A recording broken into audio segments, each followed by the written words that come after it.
ఇవాళ మన బుల్లెట్ నిజామాబాద్కి వచ్చింది. నిజామాబాద్ ఈ పేరు చెప్పగానే అందరికీ గుర్తొచ్చేది పసుపు బోర్డు. బోర్డే కదా అని లైట్ తీసుకున్న అనేక మంది రాజకీయ నాయకుల పొలిటికల్ కెరియర్లు బోర్డులు తిప్పించేశారు ఈ ప్రాంత పసుపు రైతులు. ఎందుకంటే పసుపు బోర్డు అనేది వాళ్ళ 2 దశాబ్దాల కళ. మరి పోరాడి సాధించుకున్న ఆ బోర్డు రానే వచ్చింది. మరి పసుపు బోర్డు వచ్చిన తర్వాత ఈ ప్రాంత రైతులు ఏమంటున్నారు? మళ్ళీ ఇప్పుడు పార్లమెంట్ ఎలక్షన్స్ లో పసుపు బోర్డు ఇష్యూ ఎందుకు మేజర్ టాపిక్ అయి కూర్చుంది? రండి తెలుసుకుందాం ఇవాల్టి మన బుల్లెట్ రిపోర్టర్.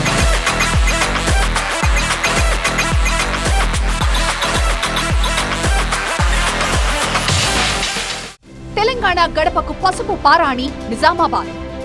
ఏ ఇంట పసుపు కొమ్ముతో శుభకార్యం జరుగుతున్నా అది ఆర్మూరు రైతుల చలవే.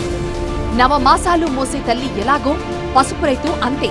9 నెలల పాటు కంటికి రెప్పలా కాపాడితేని పసుపు పంట చేతికందేది, మన ఇంట పారాడిగా మెరిసేది. మరి అంత శ్రమించే పసుపు రైతుల జీవితాలు ఎలా ఉన్నాయి?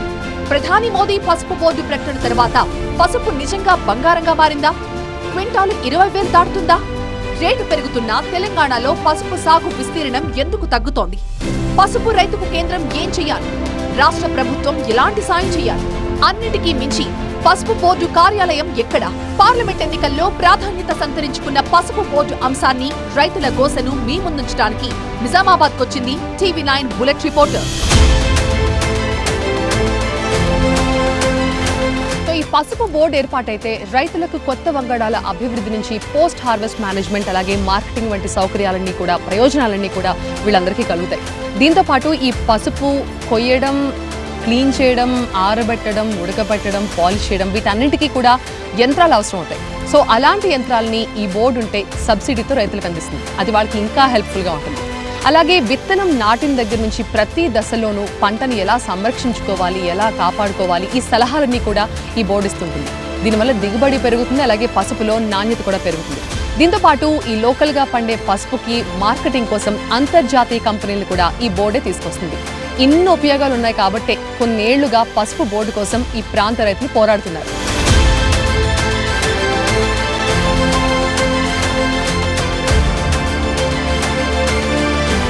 పేరేంటమా? యమున. ఇంత ఎండ చావ కొడుతుంది అసలు. మీరు ఎలా పని చేస్తున్నారు ఎండలో? చేయబడుతుంది కదా, అలవాటు అయిపోయిందా? చాలా కష్టమైన పనిలా అనిపిస్తుంది. ఎన్నేళ్ళ నుంచి చేస్తున్నారు? 30 ఏళ్ళ చేయబట్టి. 30 ఏళ్ళ నుంచి చేస్తున్నాం ఈ పని. ఇప్పుడు ఇది భూమిలోంచి తీసి దులిపి రిక్తం. ఓకే, తర్వాత ఏం చేస్తారు? తర్వాత ఉడకబెట్టుడు, పొతం అవన్నీ మీరు చేయరా? వాళ్ళు చేస్తారు, మేము చేసేది మేము చేస్తాం. ఓకే, ఈ సంవత్సరం ఎలా వచ్చింది? పంట బానే ఉంది? పంట బానే ఉంది, ధర మంచిగా ఉన్నది, మాకు సంతోషమే ఉన్నది. మీకు కూలి డబ్బులు బానే వస్తున్నాయి కూడా? ఇవైతే మంచిగా వస్తున్నాయి. ఎప్పటికి ఇట్లా ఉంటే మేము కూడా మంచిగానే ఉంటాం. సరే, ఎప్పుడు మంచిగా ఉండాలని అందరం మంచిగా ఉండాలని కోరుకుంటున్నాం. మీరు మంచిగా ఉండాలా, మేము మంచిగా ఉండాలి.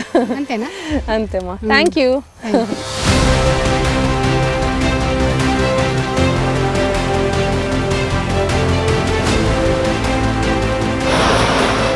నమస్తే అండి, బాగున్నారా? నిజంగా బాగున్నారా అందరూ? సో ఇంతకు ముందు వచ్చినప్పుడు ఎలక్షన్స్ అప్పుడు పసుపు బోర్డు అనేది ఇక్కడ ఎంత మేజర్ రోల్ ప్లే చేస్తుందో మేము చూసాం. గత ఎలక్షన్స్ లో మొత్తం దేశం దృష్టిని ఆకర్షించారు ఈ ప్రాంత పసుపు రైతులు. సో మరి అన్ని డిమాండ్స్ తర్వాత, మీరు పోరాడిన తర్వాత తెచ్చుకున్న పసుపు బోర్డు గురించి మీరేం చెప్తారు? మినిమం ప్రైస్ అనేది ఉండాలి. సరే, పడిపోయినప్పుడు మినిమం ప్రైస్ ఒక మినిమంగా 10,000 క్వింటల్లో ఎట్లా కొంటే బాగుంటుంది. ఎందుకంటే పసుపు అనేది చిన్నపిల్లలు ఎట్లా అవుతట్టు ఉంటుంది. ఇది లేబర్తో కూడుకున్న వ్యవస్థ. 1 ఎకరం పసుపు తవ్వడానికి ఆడి లేబర్స్ ఒక 60 మంది కావాలి, ఒక మగ లేబర్స్ ఒక 10-12 మంది కావాలి. దీనికి ఏంటంటే గవర్నమెంట్ తరఫు నుంచి కూడా దీన్ని సాయిల్ టెస్టు, ఆ టెస్టు, మొబైల్ సాయిల్ టెస్ట్ చేయాలి. ఇంకోటి హార్వెస్టింగ్ ప్రాబ్లం ఉంది తప్పడానికి, దానికి మిషనరీస్ తీసుకోవాలా. ఇప్పుడు మీరు చెప్పినట్లుగానే చాలా శ్రమ, ఎంతమంది అవసరం, కొయ్యడం, ఉడకబెట్టడం, ఆరబెట్టడం, పాలిష్ చేయడం, దీనికే సగం డబ్బులు అయిపోతున్నాయి నాకు తెలిసి. సో బోర్డు వస్తే రేపు పొద్దున మీకు ఇవన్నీ చేసుకోవడానికి యంత్రాలు కూడా సబ్సిడీలు ఇచ్చే అవకాశం ఉంటుంది కదా? ముఖ్యంగా పసుపు బోర్డు రావడం అనేది అదృష్టంగా భావిస్తున్నాము. స్థానిక ఎంపీ లోక్సభ నిజాం అరవింద్ గారు కృషి చేసి నరేంద్ర మోడీ గారితో అనౌన్స్ చేయించడం అనేది పసుపు పండించే రైతులకు శుభసూచకం. అసలు పసుపు అంటేనే శుభసూచకం. సైంటిస్టులు వస్తారు, ఫీల్డ్కి వచ్చి చూస్తారు, సాయిల్ టెస్ట్లు వేస్తారు, ఏ రకంగా అయితే ఖర్చు తగ్గించవచ్చు, ఆదాయం ఎట్లా పెంచుకోవచ్చు అనేది బోర్డు ద్వారానే సాధ్యమవుతుంది. బోర్డు లేకుంటే సాధ్యం కాదు. ఇప్పుడు ఈ బోర్డు ఏర్పడ్డది కాబట్టి ప్రతి రైతు ఈ సంవత్సరం చూసిన 26,000 ఎకరాల్లో నిజామాబాద్ జిల్లా పసుపు పండింది. సో ఇప్పుడు పసుపు ఆధారిత పరిశ్రమలు ఏవైతే ఉంటాయో, ఇప్పుడు మిగిలిన కొన్ని పంటలకు ఎలా అయితే కొన్ని అగ్రిమెంట్ కొన్ని ఉంటాయని మీరు చెప్తున్నారు కదా, పసుపుకి కూడా అలా ఉంటే బాగుంటుందని మీరు అనుకుంటున్నారా? అలా ఉంటే చాలా సంతోషిస్తాం మేడం. ఫస్ట్ ఆఫ్ ఆల్ మాకు బోర్డు ఏర్పాటు చేసినందుకు మోడీ ప్రభుత్వానికి ధన్యవాదాలు తెలుపుకుంటున్నాము. ఆ తర్వాత మీరు అన్నట్లుగా మాకు ఏదన్నా పరిశ్రమలు వచ్చి మాకు ఇంకేమైనా మేలు చేస్తే ఇంకా చాలా సంతోషం.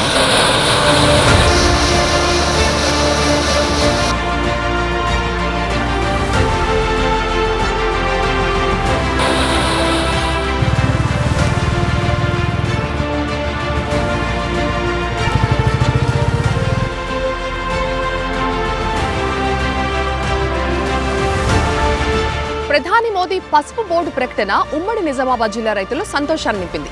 ఈనాడు స్పైసెస్ బోర్డు కింద ఉన్న పసుపుని విడదీసి ఇప్పుడు సెపరేట్ గా దానికి ఒక బోర్డుని ఏర్పాటు చేశారు. సరే, మోదీ ప్రకటన చేశారు, కేబినెట్ ఓకే చేసింది, గజెట్ కూడా విడుదలైంది.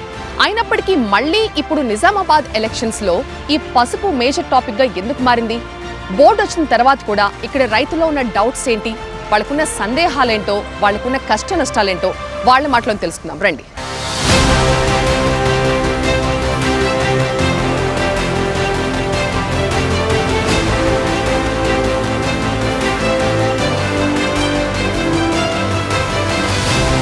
ప్రస్తుతం నేను నిజామాబాద్ వ్యవసాయ మార్కెట్ లో ఉన్నాను. ఇక్కడ కొంతమంది పసుపు రైతులు ఉన్నారు, వాళ్ళతో మాట్లాడదాం. పసుపు లేకుండా మనకు అసలు ఏది నడవదు. వంట నుంచి, మందుల నుంచి, బ్యూటీ సోప్స్ నుంచి అన్నిట్లోని పసుపు కావాలి. మరి ఇంత ఎక్కువ పసుపు పండిస్తున్న నిజామాబాద్ లో ఇప్పుడు పసుపు విస్తీర్ణం ఎందుకు తగ్గించారు మీరు? మాకు బాగా లాసులు అయినాం, ధరలు లేకుండే పెడితే అసలు రోగాలు వచ్చుడు పంట బాగా నష్టపోయినాం. పసుపు అసలు బీట్లో తెస్తే ఏమంటే మేడం అసలు 3,000, 2,500 పడ్డాయి పోయిన సంవత్సరం. కానీ మీకు దీని గురించి తెలిసినా తెలియకపోయినా బోర్డు వస్తే మాత్రం మీకు ఖచ్చితంగా లాభం జరుగుతుంది, ఆ విషయం తెలుసు కదా. ఎందుకండి పసుపు సాగు చేయడం ఎందుకంత కాస్ట్లీ అండి? ఎందుకు ప్రాబ్లం ఏంటి? పెట్టుబడులు ఎక్కువ అవుతాయి మేడం. మాకు ఇప్పుడు ఇక్కడ రేట్ల కన్నా అక్కడ కైకిళ్ళ రేట్లు కానీ, ఎరువుల రేట్లు కానీ చాలా ఇబ్బందిగా ఉంటుంది మాకు. అవి తీయడానికి, పంట తీసే మిషన్లు, అవి ఉడకబెట్టే మిషన్లు కానీ. మీరు పసుపు తీయడం, కడగడం, ఉడకబెట్టడం, వీటన్నిటికీ మాన్యువల్ గా మనుషులతోనే చేపిస్తున్నారా ప్రస్తుతానికి? మేడం మనుషులతో ఒక దబ్బేటప్పుడు బాగా కూలీలు అవుతాయి, ఇక్కడప్పుడు కూలీలు, దబ్బేటప్పుడు కూలీలు, ఉడకబెడితే కూడా ఒక్కొక్క డ్రమ్ముకు 200 రూపాయలు ఉన్నది. అది ఈ పంటకు పసుపు వెళ్తేనే గిట్టుబడి అవుతుంది రైతుకు, లేకపోతే చాలా ఇబ్బంది పడుతుంది. బాగిలేవాడే గత 10 సంవత్సరాల నుంచి రైతుకు పెట్టిన పెట్టుబడి కూడా రాలేము. 5,000 క్వింటలు, 4,000 క్వింటలు అంటే కూలీల ఖర్చులు, మిషనరీల ఖర్చులు, మందుల ఖర్చులు కూడా సరిపోలేదు. ఏంటి ఎలా ఉంది? చాలా ఏళ్ళ తర్వాత ఇప్పుడు కొంచెం రేట్ వచ్చింది కదా, ఇప్పుడు కొంచెం రేట్ వచ్చింది, కొంచెం ధైర్యం వచ్చింది. ఇప్పుడు బోర్డు వస్తే ఇంకా ధైర్యం వస్తుంది. బోర్డు వస్తే ఇంకా ధైర్యం వస్తుంది అమ్మ. మాకు పసుపు బోర్డు ఉండాలి. మాకు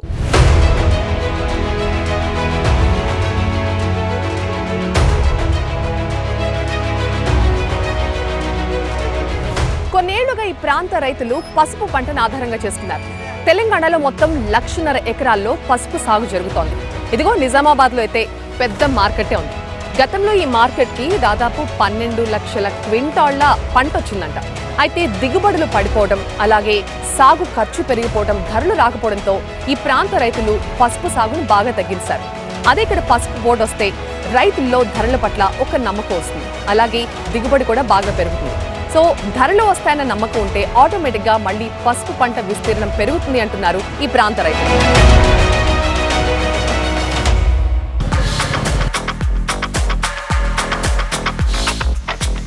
పసుపు బోర్డు తీసుకొచ్చిన ఘనత నాది. ఏళ్ల పాటు పసుపు రైతులు చేస్తున్న పోరాటానికి ఫలితంగా ఆ కలను సాకారం చేసింది మా బీజేపీ సర్కారే అంటున్నారు నిజామాబాద్ ఎంపీ ధర్మపురి అరవింద్. గత ఎన్నికల్లో తనకు పట్టం కట్టిన పసుపు రైతులే ఈ ఎన్నికల్లో కూడా తిరిగి తనకి పట్టం కడతారన్న ఆశాభావంతో ఆయన ఉన్నారు. రండి మరి లోకల్ ఎంపీతో కూడా మాట్లాడదాం. మరి ఆయన సాధించిన ఈ ఘనత గురించి ప్రజలేమనుకుంటున్నారో ఆయన మాటలో తెలుసుకుందాం.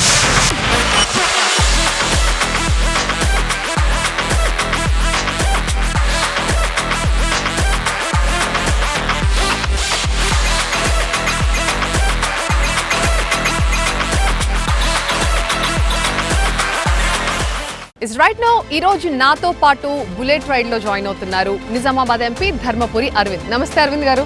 ఎలా ఉన్నారు? బాగున్నాను. సార్, నా మొదటి ప్రశ్న చాలా సూటి ప్రశ్న. మీరు నిజామాబాద్ ఎంపీగా గెలవడానికి ఒకే ఒక కారణం పసుపు రైతులు అంటే మీరు ఒప్పుకుంటారా? అది కూడా ఒక కారణం అనుకుంటున్నారా? చూడండి, పసుపు ఉద్యమాన్ని, రైతుల్ని నేను రాజకీయంతో ముడిపెట్టాను. వాళ్ళు 35 సంవత్సరాల నుంచి కొట్లాడి వాళ్ళని ఎవరు పట్టించుకోక, ఏ ప్రభుత్వాలు పట్టించుకోక, బంగారం లాంటి ధరలున్న పసుపుని మొత్తం ఎప్పటికప్పుడు అప్గ్రేడ్ చేసుకోవాలా. అదే రకంగా పసుపుకి ఒకప్పుడు ధర వస్తుందని కామ్గా ఉండిపోయినారు గవర్నమెంట్లు పట్టించుకోక.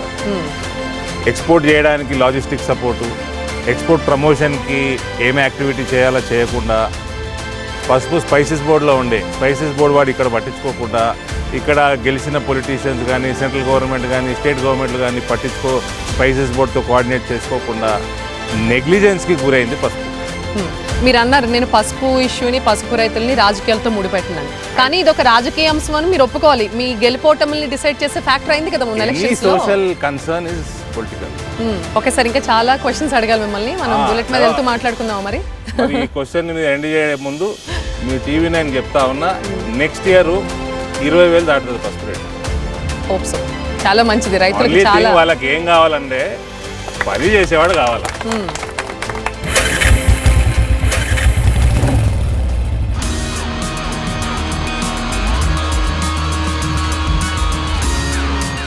బోర్డు వచ్చే టైంకి, అంటే బోర్డు వచ్చేసేసరికి ఇక్కడ విస్తీర్ణం బాగా తగ్గింది అనేది మనం ఒప్పుకోవాల్సిన విషయం. ఈవెన్ రైతులు కూడా చెప్తున్నారు సాగు బాగా తగ్గించేస్తామని.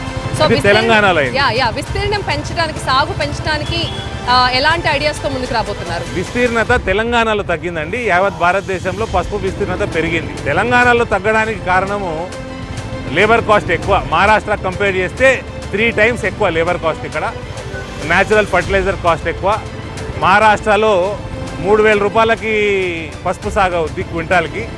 అంటే సుమారు 60 నుంచి 70,000 పెట్టుబడి ఉంటుంది ఎకరాకి. అదే తెలంగాణలో 1,15,000, 1,20,000 దాకా పెట్టుబడి అవుతుంది. ఓకే, ఇప్పుడు మన దగ్గర కంటే కూడా మహారాష్ట్ర రైతులు ఎందుకు ఎక్కువ లాభాలు చూస్తున్నారు పసుపు విషయంలో? ఏంటి డిఫరెన్స్? వాళ్ళ కాస్ట్ ఆఫ్ ప్రొడక్షన్ 3,000 రూపీస్ క్వింటాల్కి. ఓకే, మనది అబౌవ్ 5,000. ఓకే సార్, ఇప్పుడు మీ హయాంలోనే పసుపు బోర్డు వచ్చింది, మీ హయాంలోనే గరిష్ట ధర వచ్చింది. సో మరి ఆ ప్రైస్ ఇంకా ఇంకా పెరిగేలాగా మీరు ఫ్యూచర్లో ఎలాంటి చర్యలు తీసుకుంటారు? ఎందుకంటే ఇంకా రైతులతో మాట్లాడుతుంటే చెప్తున్నారు ఈ కొన్ని గత లాస్ట్ 12 ఏళ్లలో ఈ రేట్ ఎప్పుడు మేము చూడలేదు అని. సో ఏం చెప్తారు? ఇప్పుడు ఇక్కడ ఇన్ఫ్రాస్ట్రక్చర్ వచ్చిందనుకోండి, ప్రాసెసింగ్ యూనిట్ వచ్చిందనుకోండి. ఇప్పుడు పసుపు రైతులు ఏం చేస్తున్నారంటే పసుపు పండాక వాళ్ళు దొబ్బాక ఎండబెట్టడం, ఆరబెట్టడం, ఉడకబెట్టడం, డ్రై చేయడం, ఉడకబెట్టి డ్రై చేయడం అన్సైంటిఫిక్ మేనర్ లో అవుతుంది. అన్సైంటిఫిక్ మేనర్ లో అవుతుంది. కట్టెల బాయిలర్లు వాడుతూ ఉంటారు. మళ్ళీ ఎర్రటి ఎండలో ఇప్పుడు వస్తుంది పసుపు మార్కెట్. సో మార్చు మన దగ్గర ఎండలు పెరిగిపోతాయి. ఈ ఎండలో ఎండబెట్టడం వల్ల కర్క్యూమిన్ కంటెంట్ తగ్గుతుంది. ఒక ప్రాసెసింగ్ యూనిట్ వస్తే టోటల్గా సైంటిఫిక్ కంట్రోల్ టెంపరేచర్లో ఎండుతుంది. దానివల్ల కర్క్యూమిన్ పర్సెంటేజ్ రీటైన్ అవుతుంది. దానివల్ల రేట్లు పెరుగుతాయి. ఇప్పుడు పసుపు ఆకుతో కూడా ఆయిల్ వాడుతూ ఉన్నారు ఫార్మా సెక్టర్. దాంతో వాళ్ళకి ఇప్పటివరకు ఆకంతా పడేసేవాళ్ళు, దాంతో కూడా వాళ్ళకు ఇన్కమ్ సోర్స్ అయిపోతుంది. సో ఇట్లాంటివి మేజర్గా రైతుకి, ఎండ్ యూజర్కి కనెక్టివిటీ పెంచుకుంటూ పోవాలండి బోర్డుని వాడుకొని. ప్లస్ ఇక్కడ ఇన్ఫ్రాస్ట్రక్చర్ పెంచుకుంటూ పోవాలి. ఆ ఇన్ఫ్రాస్ట్రక్చర్ పెంచడంలో లోకల్ గవర్నమెంట్ మనకి సహాయపడితే, కోఆపరేట్ చేస్తే సరిపోతుంది. ప్లస్ ఇక్కడ స్టేట్ గవర్నమెంట్ కోఆపరేట్ చేయదలుచుకుంటే పసుపు రైతులకి ఈడ 2-2.5 వేల రూపాయలు పెట్టుబడి ఎక్కువైతుంది మహారాష్ట్రకి కంపేర్ చేస్తే. ఇక్కడ ఉన్నారు పసుపు రైతులు ఉన్నారా అండి? పసుపు రైతులు ఉన్నారు. పెట్టుబడి ఎక్కనా తెలంగాణలో? మహారాష్ట్రకి ఎందుకు? ఎరువులు, మందు, లేబర్, అన్నిటికంటే లేబర్. అంటే ఇది ఆల్మోస్ట్ పంట కూడా 8 నెలలు భూమిలో ఉంటుంది కదా, వేరే పంటలతో పోల్చుకుంటే 9 months ఉంటుంది. సో మీరు ఎరువులు అంటే న్యాచురల్ ఫర్టిలైజర్ వాళ్ళు చెప్పేది, and labour cost are the main reasons. ఈ వ్యత్యాసం మహారాష్ట్రకి, తెలంగాణకి తగ్గించడానికి స్టేట్ గవర్నమెంట్ ఏం చేయదలుచుకుంటుంది చేయాలి.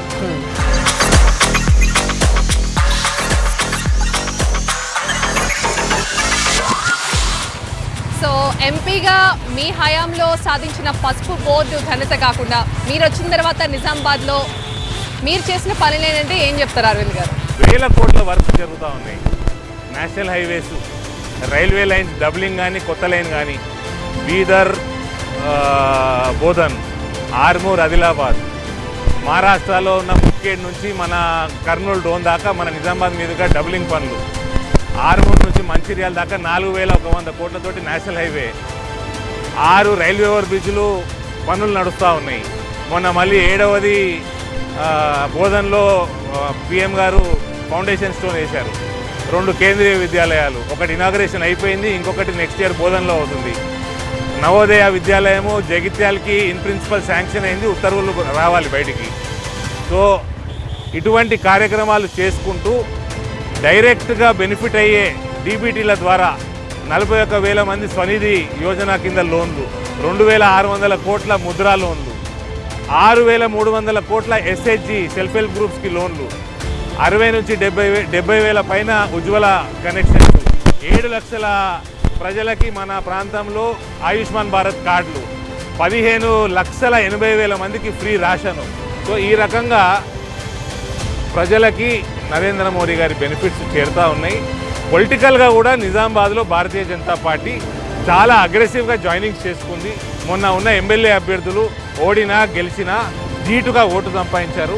అసెంబ్లీలోనే ధీటుగా equal to Congress and BRS సంపాదించినప్పుడు ఓట్లు, పార్లమెంట్ ఎన్నిక వచ్చేసరికి నేషనలిస్టిక్ ఇష్యూస్ వస్తాయి, నరేంద్ర మోడీ గారి పాలన వస్తుంది, మోడీ గారి ఇమేజ్ వస్తుంది, మోడీ బ్రాండ్ వస్తుంది. సో అది మీకు అడ్వాంటేజ్ అనుకుంటున్నారు. అడ్వాంటేజ్. సో ఫైనలీ మీకు 5 ఏళ్ల పాటు ఇంత సపోర్ట్ చేసిన నిజామాబాద్ ప్రజలకి మీరు ఏం చెప్తారు?